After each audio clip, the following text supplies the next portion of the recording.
it's roving reporter Ginny Dietrich. I'm here with Tom Lindell. How are you? I'm good. How are you? I'm great. Thanks for joining us. Thank you. So I have a dog. His name is Jack Bauer.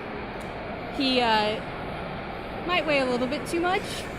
So tell me what we should do about him. Like 5 or 6 pounds. Okay, but in a pet, 1 or 2 pounds can make a huge difference. Right. That's the real interesting issue about that. And in fact, pet obesity, while we all sometimes joke about it, is a real epidemic and a real health issue. In fact, more than 50% of our pets, cats and dogs, are overweight today.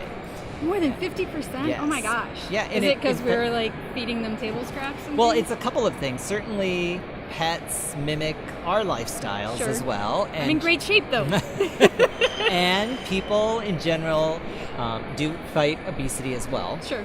And so you can see that. So part of it is feeding too many table scraps, feeding too many snacks or treats, or just feeding too much food.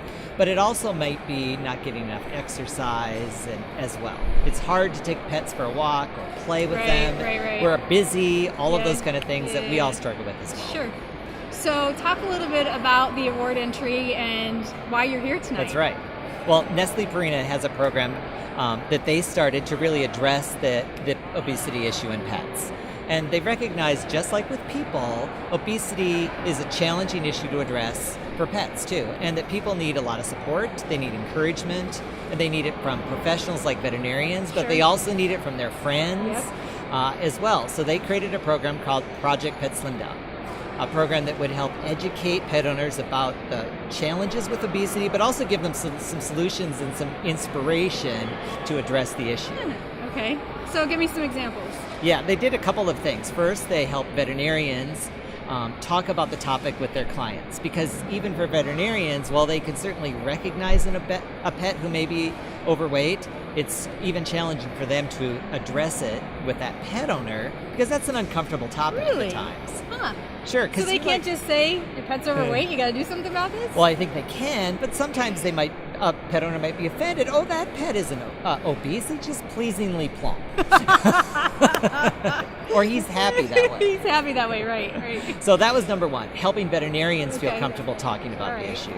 Another one was we created Webisodes that actually followed real pet owners along a weight loss journey. Interesting. 3 months along, and so they created a little bit like The Biggest Loser, but a pet version of it. 3 months, showed the struggles, showed the successes, the weigh-ins each monthly, and showed how it can be done. That's very cool. And use it as inspiration to say, you know what, these are people just like you and I who can really do this and can be successful at it. That's super Dog cool. owners, cat owners and that was as well. all through Webisodes. It was. Okay. We also created a lot of social channels, because social media is so important in encouraging people and inspiring them as well. Engaging and all of those. Exactly. Sorts There's of a new Facebook page called Fighting Pet Obesity, and today, we started 2 years ago with there was no Facebook page, and today it has 175,000 likes. Oh my gosh. Yeah, and that just shows, I think, how engaged people are about it, how they really want encouragement, and they want to encourage their friends, they want to encourage others as well. And so that was kind of the start of Project Pet Slim Down, a way to really help people, to inspire them, and to encourage them along the way. So talk to us about some of the results, other than, the highly engaged community and all that stuff. The results have been surprising on a number of levels. It has really caught on in terms of attention and conversations, yes, with social media, yes, with the news media as well, but veterinarians have really saw an incredible uptick in the conversations. We certainly have a long way to go to address pet obesity, but Purina feels very confident that they're on the right track.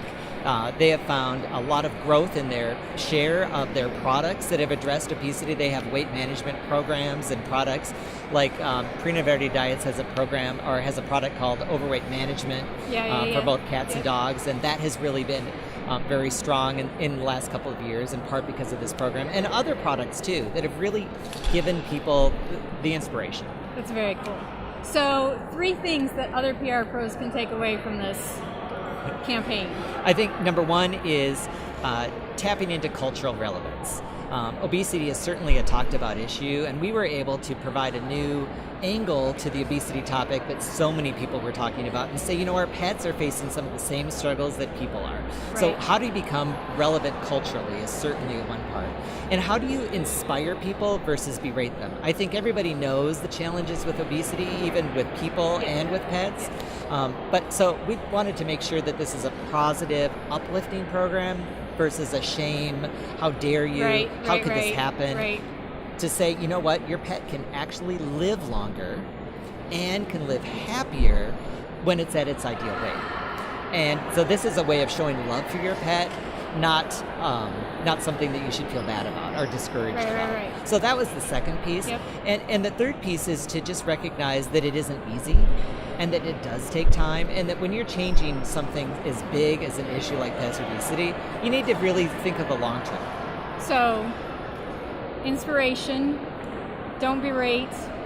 Wait, what was the first one? Well, yeah, that's it. It's part of it is to tap into culture. Oh yeah, be culturally relevant. Yep. Be inspiring, and then also plan for the long term. That's great. Well, big night for you tonight. Congratulations. Well, thank you very much. Thanks for being here. Thanks. Good to see you.